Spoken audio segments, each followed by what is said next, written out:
Ukraine के राष्ट्रपति Zelensky ने यूरोपीय यूनियन के सामने रखा अपना दर्द। कहा, हमारे नागरिक चुका रहे हैं हमले की कीमत। युद्ध में नागरिकों के भी मारे जाने की बात भी जेलेंस्की ने ईयू में उठाई। कहा, रूस के हमले में 16 बच्चों की जान गई।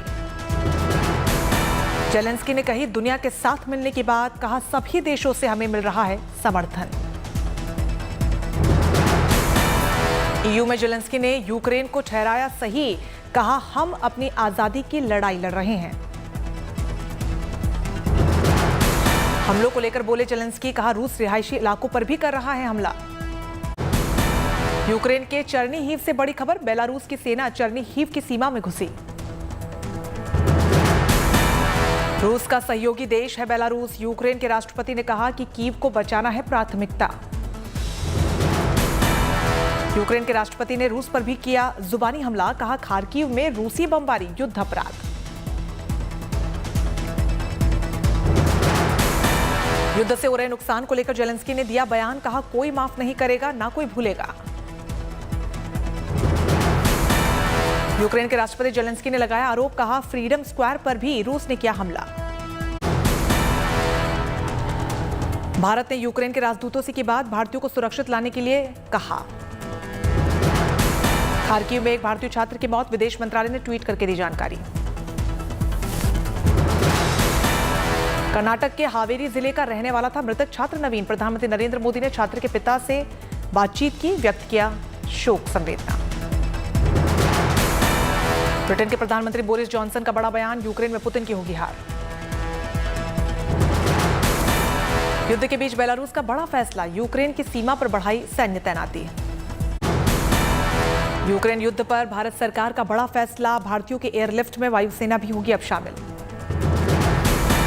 पीएम मोदी ने दिया वायुसेना को निर्देश। आज ही उड़ान भर सकते हैं वायुसेना के C-17 विमान।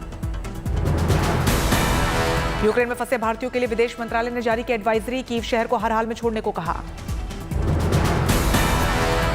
यूक्रेन से जंग में रूस का दिखा आर पार का इरादा। खार्किव इलाके में रूस का ताबड़तोड़ हमला।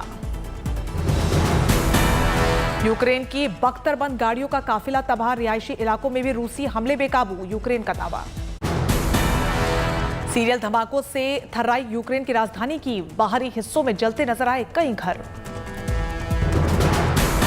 खतरे के सायरन के बीच लोगों को बंकर में जाने के निर्देश। ओक्तिर्का के सैन्य ठिकाने पर हमले में मारे गए 70 यूक्रेनी सैनिक। यूक्रेन की राजधानी कीव पर कब्जे के लिए रूसी सेना की बड़ी तैयारी। सैटेलाइट तस्वीरों में दिखा कीव की तरफ बढ़ता रूसी सेना और टैंकों का 64 किलोमीटर लंबा काफिला। रूसी हमले के बाद यूक्रेन की तरफ भेजा गया रूस का यह सबसे लंबा मिलिट्री काफिला। काफिले में सैकड़ों सैन्य वाहन, टैंक, आर्टिलरी गन भी शामिल। रूस के परमाणु हमले की बढ़ती आशंका के बीच अमेरिका में यूक्रेन के राजदूत का नया खुलासा। कहा, रूस ने किया यूक्रेन पर वैक्यूम बम से हमला। वैक्यूम बम को सबसे खतरनाक गैर परमाणु बम कहा जाता है। यह वातावरण में मौजूद ऑक्सीजन को विस्फोटक में बदल देता है। जेनेवा संधि के मुताबिक वैक्यूम बम के इस्तेमाल पर है रोक। यूक्रेन के समर्थन में विभिन्न अंतर्राष्ट्रीय संगठनों ने रूस के इस कार्रवाई की निंदा की। यूक्रेन रूस के बीच जारी जंग के बीच अमेरिका का बड़ा एक्शन। सुरक्षा का हवाला देते हुए 12 रूसी डिप्लोमेट्स को 7 मार्च तक अमेरिका छोड़ने का जारी किया फरमान। रिपोर्ट्स के मुताबिक अमेरिका ने रूस के 12 डिप्लोमेट्स को नॉन डिप्लोमेटिक एक्टिविटीज के कारण देश से बाहर निकलने का सुनाया फरमान। रूस ने इसे बताया शत्रुतापूर्ण कदम। संयुक्त राष्ट्र मानवाधिकार परिषद में भी रूस को झटका। आपात बैठक के पक्ष में पड़े 29 वोट। चीन, रूस, क्यूबा, वेनेजुएला और इरित्रिया ने किया विरोध। भारत, कैमरून, यूएई, पाकिस्तान समेत 13 देशों ने मतदान से बनाई दूरी। वोटिंग के बाद यह तय हो गया कि 3 मार्च को इस मुद्दे पर होगी बहस और उसके बाद ही होगी वोटिंग।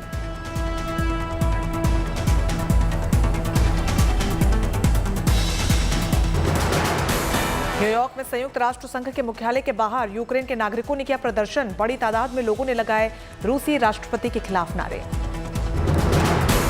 रूस को संयुक्त राष्ट्र संघ से बाहर करने की प्रदर्शनकारियों ने की मांग। रूसी हमले का सामना कर रहे यूक्रेन को दुनिया भर से मिल रही है मदद। ऑस्ट्रेलिया ने किया $50 मिलियन देने का वादा। यूक्रेन को एंटी टैंक हथियार मुहैया करवाएगा कनाडा। पीएम जस्टिन ट्रूडो ने रूसी क्रूड ऑयल के इंपोर्ट पर भी लगाई पाबंदी। रूस से जंग के लिए आम यूक्रेनी नागरिकों में हथियार लेने की होड़, सुरक्षा सेंटर पर बड़ी तादाद में आवेदन। वतन की सुरक्षा इस मिशन में यूक्रेनी महिलाएं भी ले रही हैं बढ़ चढ़कर हिस्सा, रूसी सैनिकों का डटकर कर रही हैं मुकाबला। यूक्रेन के बर्डियाल्क में रूसी सेना के सामने मजबूती से जुटे आम नागरिक, शहर में घुसी रूसी सेना का किया विरोध। लोगों ने लगाए गो होम के नारे, बार्डियांस्क शहर पर रूस ने किया है कब्जे का दावा। संकट की घड़ी में अपने देश के नागरिकों को बचाने के लिए आगे आया खार्किव का एक अस्पताल, मिसाइल हमले से बचाने के लिए मैटरनिटी वार्ड को बनाया बॉम्ब शेल्टर। रूसी हमले से बचने के लिए बड़ी तादाद में लोग मैटरनिटी वार्ड में बने बॉम्ब शेल्टर में ले रहे हैं पनाह। यूक्रेन के सभी मोबाइल ऑपरेटर्स ने देश में रूसी सिम के साथ रूस से आने वाले कॉल पर भी प्रतिबंध लगा दिया है। यूक्रेन के राष्ट्रपति जेलेंस्की की मांग, दुनिया के सभी एयरपोर्ट को रूस के लिए कर दिया जाए बैन। कई देशों ने रूसी विमानों के लिए अपने एयर स्पेस बंद करने का किया ऐलान। रूस ने भी जवाबी कार्रवाई करते हुए Albania, Britain, France, Estonia, Finland, Hungary, Denmark, Greece, Ireland, Italy समेत कई देशों के लिए अपना एयर स्पेस किया बंद। भारत सरकार ऑपरेशन गंगा के तहत यूक्रेन में फंसे छात्रों को भारत ला रही है। रोमानिया से भारतीयों को लेकर लौटी फ्लाइट पहुंची दिल्ली।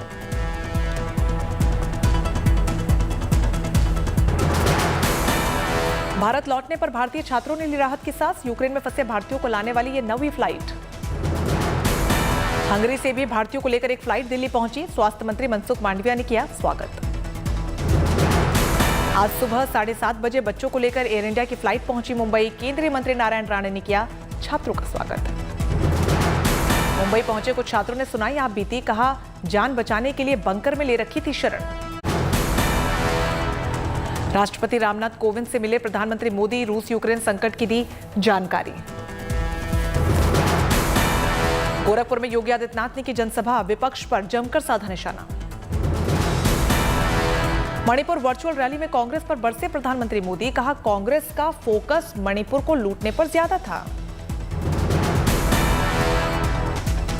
आजमगढ़ में बीएसपी सुप्रीमो मायावती की चुनावी रैली, अखिलेश यादव पर जमकर साधा निशाना। मणिपुर के मुख्यमंत्री एन बीरेन्द्र सिंह ने की चुनावी सभा, विपक्ष पर साधा निशाना। छठे चरण के लिए चुनाव प्रचार पर ब्रेक, सभी पार्टियों ने रोका अपना प्रचार। छठे चरण के लिए 3 मार्च को मतदान, 10 जिलों की 57 सीटों के लिए होगी वोटिंग। मणिपुर में भी 3 मार्च को होगा मतदान, यहां भी थम गया है चुनाव प्रचार। छठे चरण के चुनाव में कई दिग्गजों की प्रतिष्ठा पर लगा है दाव, सीएम योगी की चुनावी किस्मत का भी होगा फैसला। 7वें चरण के चुनाव प्रचार पर अब पार्टियां देंगी जोर। यूपी में 7 मार्च को होगा 7वें चरण का मतदान। यूपी में छठे चरण का प्रचार खत्म होने से पहले दिग्गजों ने किया चुनावी प्रचार। रक्षा मंत्री राजनाथ सिंह ने संत कबीर नगर में रैली को किया संबोधित। यूपी में बलरामपुर में सीएम योगी ने किया चुनाव प्रचार, मंच से सपा और कांग्रेस पर जमकर साधा निशाना। सिद्धार्थनगर में सीएम योगी ने अखिलेश पर बोला जुबानी हमला, कहा सपा की सरकार में सिर्फ कब्रिस्तान के लिए मिलता था फंड। सपा अध्यक्ष अखिलेश यादव ने यूपी के बस्ती में रैली को किया संबोधित, बीजेपी सरकार पर साधा निशाना। सुहेलदेव पार्टी के अध्यक्ष ओपी राजभर ने बीजेपी और बसपा पर लगाया बड़ा आरोप, कहा अमित शाह के कमरे में तय होता है बसपा का कैंडिडेट। मणिपुर में गृह मंत्री अमित शाह की चुनावी रैली, पार्टी उम्मीदवार के लिए मांगा वोट। बलिया में रक्षा मंत्री राजनाथ सिंह ने की जमकर जनसभा, सपा और कांग्रेस पर जमकर साधा निशाना। बलिया में आज अखिलेश यादव ने भी की जनसभा, कहा झूठ बोलती है बीजेपी, ये चुनाव छलिया बनाम बलिया। गोरखपुर से चुनाव लड़ रहे चंद्रशेखर आजाद ने साधा योगी आदित्यनाथ पर निशाना, कहा एक क्रूर तानाशाह व्यक्ति राज्य का मुख्यमंत्री है। देवरिया में ओम प्रकाश राजभर ने किया चुनाव प्रचार, समाजवादी पार्टी के उम्मीदवार के लिए मांगा वोट। दिल्ली सरकार ने किसान आंदोलन के दौरान किसानों पर दर्ज हुए मुकदमों में से 17 मुकदमे वापस लेने को मंजूरी दी। किसानों पर दर्ज किए गए थे कुल 54 मुकदमे। ओडिशा पंचायत चुनावों में बीजू जनता दल ने दर्ज की लैंडस्लाइड विक्ट्री, राज्य की सभी 30 जिला परिषद सीटों पर जमाया कब्जा। सीएम नवीन पटनायक ने लोगों का किया शुक्रिया।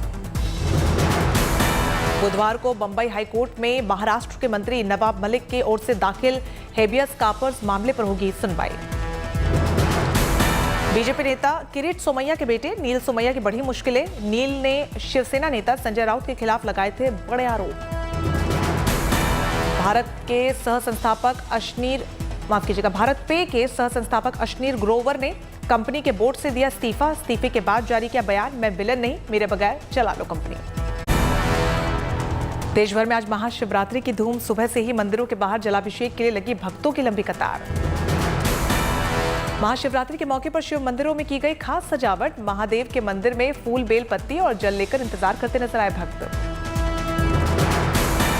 शिव की नगरी वाराणसी में भी शिवरात्रि की धूम। बाबा के दर्शन करने उमड़े श्रद्धालु। शिवरात्रि के मौके पर भोले के भक्तों को सौगात। पहली बार श्रद्धालुओं को गंगा घाट से सीधे भोले के दरबार में जाने का मौका मिल रहा है। उज्जैन के महाकालेश्वर मंदिर में शिवरात्रि की रौनक। गूंजे महादेव के जयकारे।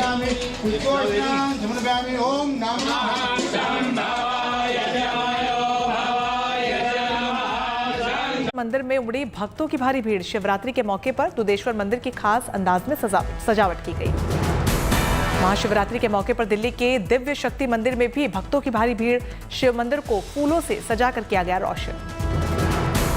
पुणे के सह्याद्री रेंज में 12 ज्योतिर्लिंगों के मुख्य क्षेत्र भीमाशंकर में आधी रात से ही जुटने लगी थी श्रद्धालुओं की भारी भीड़। रात 12 बजे गृह मंत्री दिलीप वलसे पाटिल, जिला कलेक्टर, पुणे जिला परिषद के मुख्य कार्यकारी अधिकारी की उपस्थिति में की गई शासकीय पूजा।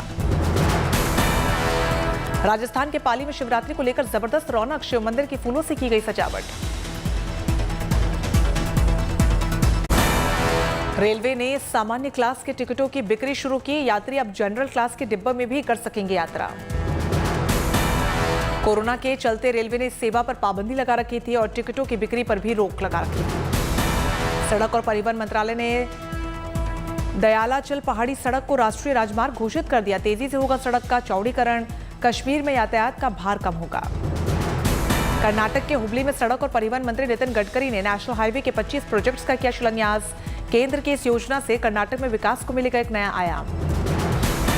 ताजी बर्फबारी से पुलवामा के सेब किसानों में खुशी की लहर। इस बर्फबारी से सेब की फसल को काफी फायदा पहुंचने की उम्मीद।